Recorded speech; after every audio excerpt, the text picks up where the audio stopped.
Imagine you're walking through a dense, misty forest in Central Africa. The trees are massive, ancient, draped in moss that hasn't been touched by human hands in decades. The air is thick and humid, and every sound feels amplified.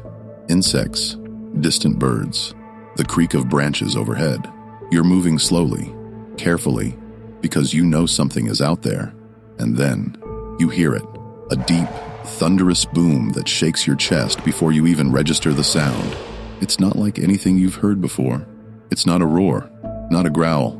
It's something older than that, something primal. You freeze. Your heart is going at about 200 beats per minute, and then you see it, a 400-pound mountain of muscle and intelligence, stepping out from between the trees, staring directly at you from 20 feet away. Now here's the thing, that gorilla isn't doing this because it wants to kill you. It's doing it because it's terrified, because you showed up uninvited in its home and it has no idea what you're going to do next. The display, the noise, the posturing, the eye contact. It's a desperate attempt to make you leave without a fight, because even an animal with that much raw power would rather avoid conflict than risk injury. And that right there, that single uncomfortable fact, is the beginning of one of the most fascinating stories in all of nature, because gorillas have spent millions of years evolving into something that looks, on the surface, like pure brute force. But underneath that, underneath is a level of complexity, emotional depth, and intelligence that most people never get to see because we never bothered to look. Nothing about gorillas is what you think it is. Not their strength, not their social lives, not their emotions, not their diet, not even their relationship to us.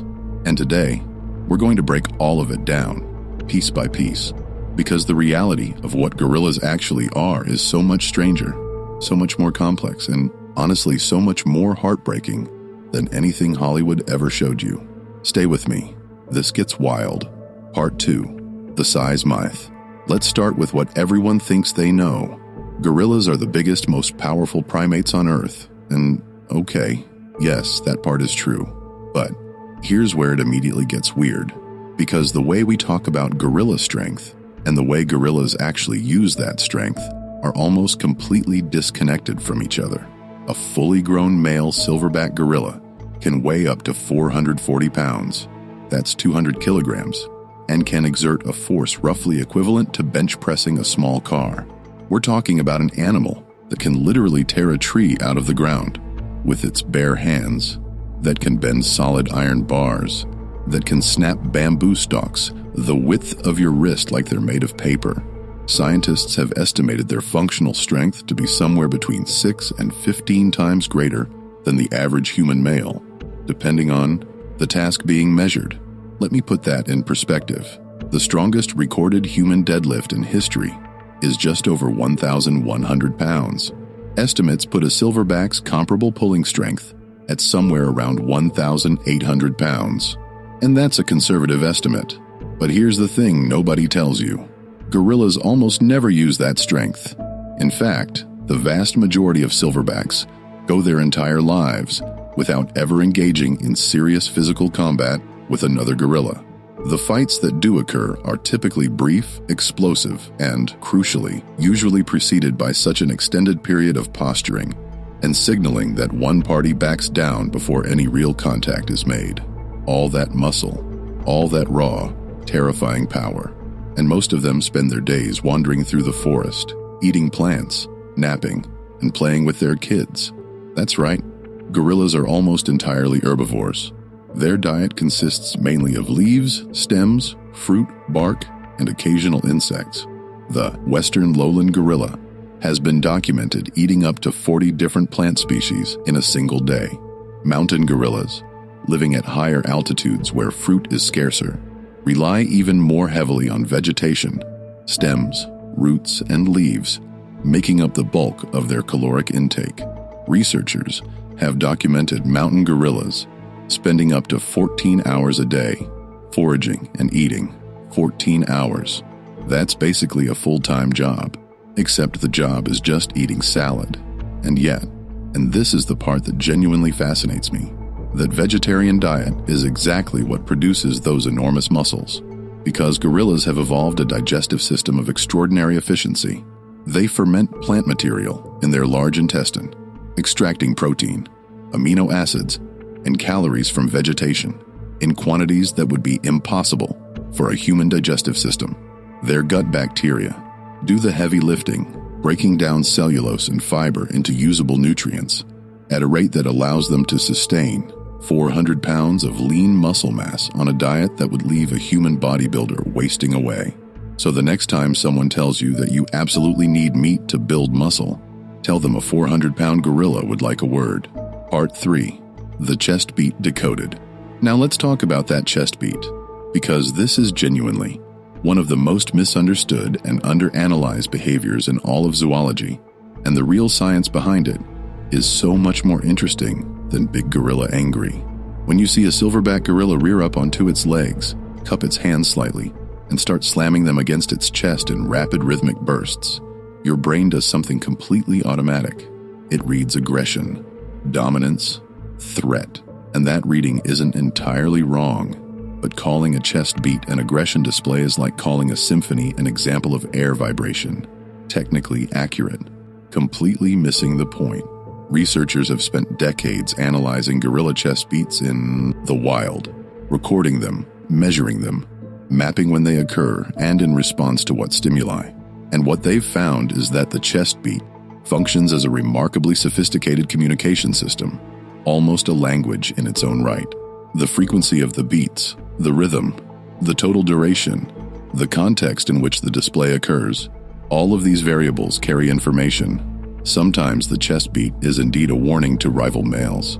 I am here, I am large, and you do not want to test me. Sometimes it's a display directed at females, a kind of performance of fitness and genetic quality. Sometimes, particularly in dense forest where visibility is low, it's used simply to announce location, essentially a biological GPS signal, allowing group members to track each other's positions across hundreds of meters of thick vegetation. Researchers have recorded chest beats, audible and physically detectable, from nearly a kilometer away. But here is the detail that stopped me cold when I first read about it. A study published in Scientific Reports found something extraordinary.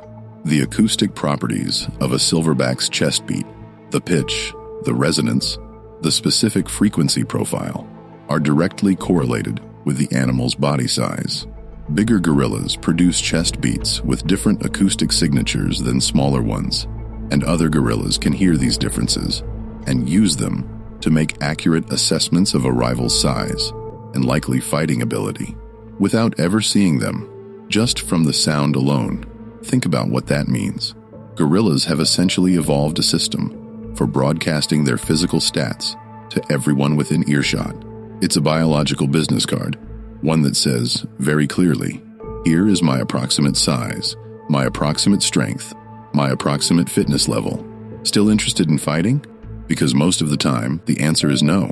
Violence, in gorilla society, is the last resort. The chest beat exists precisely to make violence unnecessary. Part 4.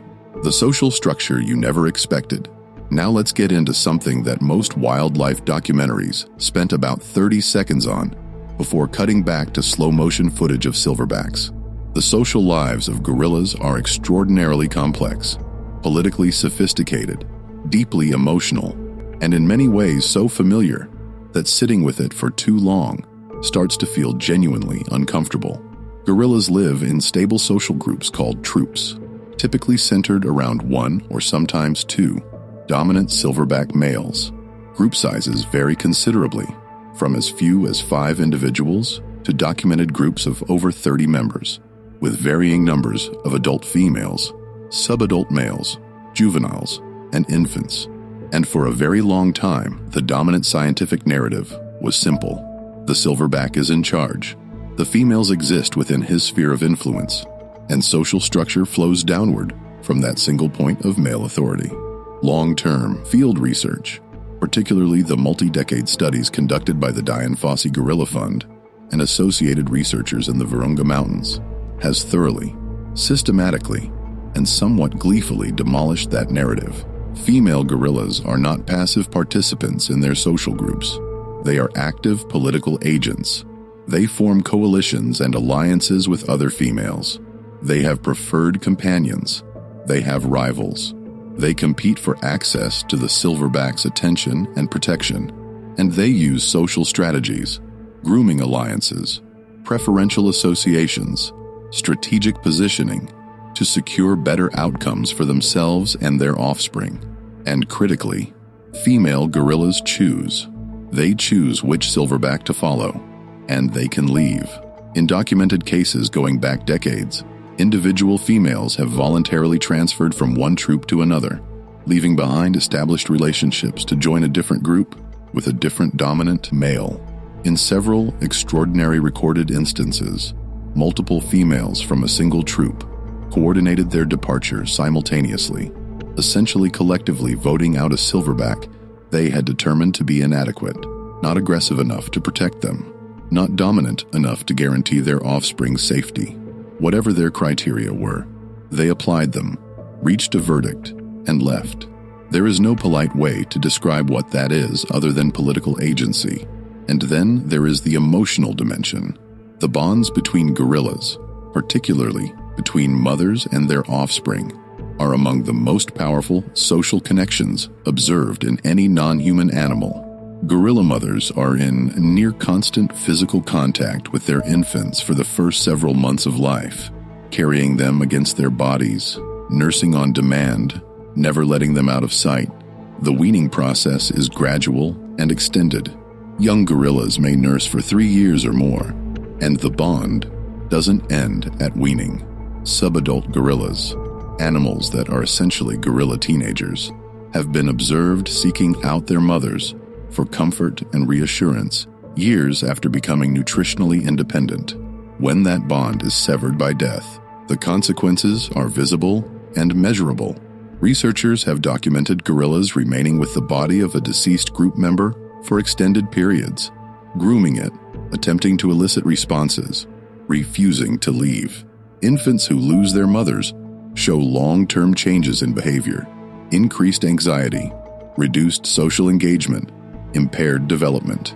These are not animals moving through the world on autopilot.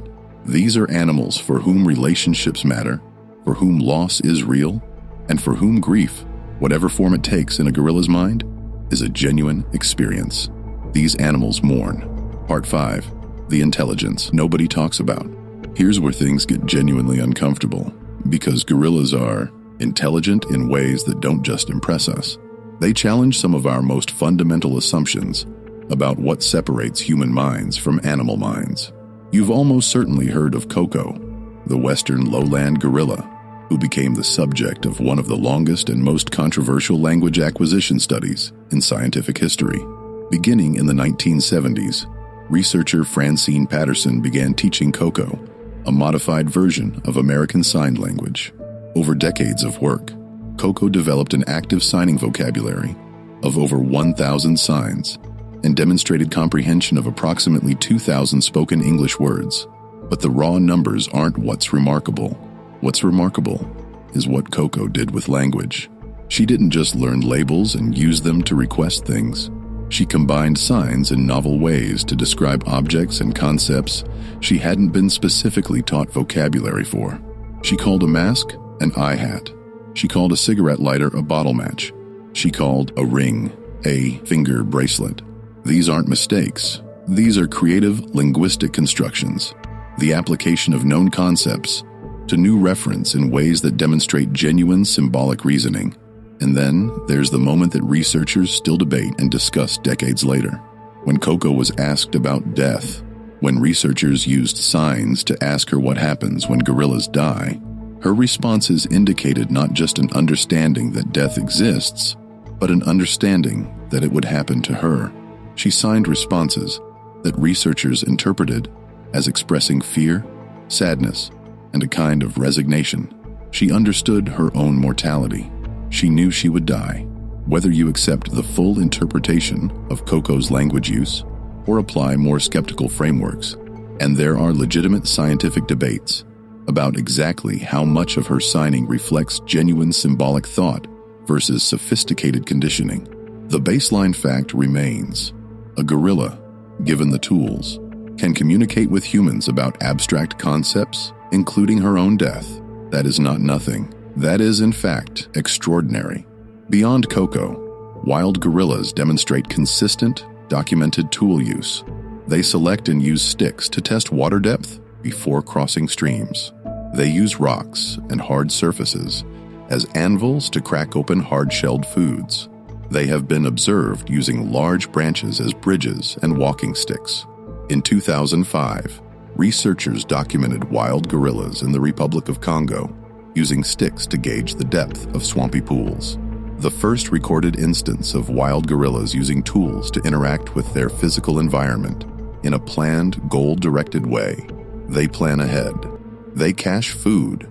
They remember the locations of fruiting trees across territories spanning dozens of square kilometers, and they route their daily movements based on what they know about where food will be available, not just where it is right now.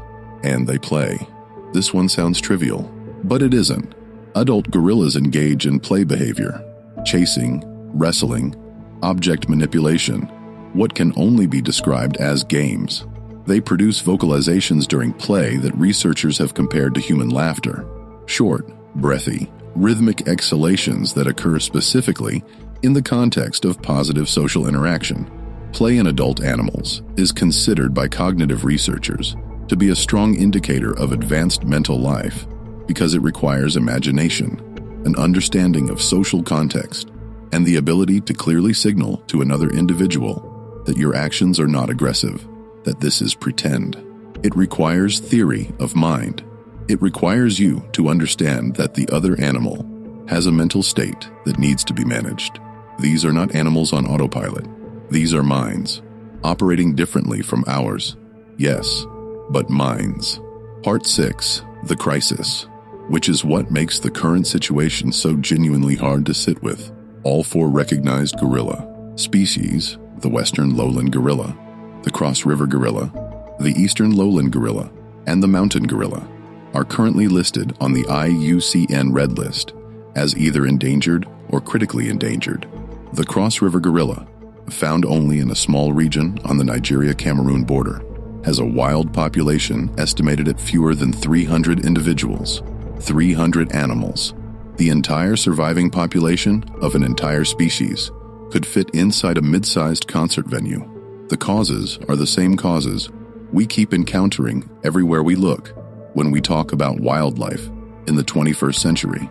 Habitat destruction, forests cleared for agriculture, for palm oil, for charcoal production, for mining operations extracting coltan and other minerals used in the electronics we carry in our pockets, poaching, both for bushmeat and for the illegal wildlife trade, political instability in the regions where gorillas live, which makes conservation efforts dangerous, logistically nightmarish, and chronically underfunded, and disease. This is the one that gets less attention than it deserves. Gorillas are susceptible to virtually every respiratory illness that affects humans. Because 98.3% of our DNA is identical, we share pathogens. Human encroachment into gorilla habitat doesn't just bring chainsaws and guns. It brings our viruses, our bacteria, our common colds. For a population of a few hundred animals with no prior exposure and no immune history, a respiratory virus that gives a human tourist a sore throat for a week can be devastating. The emergence of COVID-19 in 2020 sent conservation organizations into crisis management mode because the potential for transmission to great apes, animals already teetering on the edge of extinction, was a genuine existential concern. The mountain gorilla story is the one conservationists point to when they need evidence that things can get better. When Dian Fossey began her fieldwork in the Virunga Mountains in the 1960s, the mountain gorilla population was already in steep decline. By the time coordinated conservation efforts began in earnest in the 1980s, the population had dropped to an estimated 620 individuals. Today, after decades of anti-poaching patrols, community engagement programs, strict visitation protocols, and sustained international funding, that number has recovered to approximately 1,000. It is the only great ape subspecies whose population is currently increasing. That recovery took 40 years, cost hundreds of millions of dollars, required the dedication of thousands of rangers and researchers, and remains fragile, dependent on continued funding, continued political will, and continued stability in one of the most volatile regions on Earth.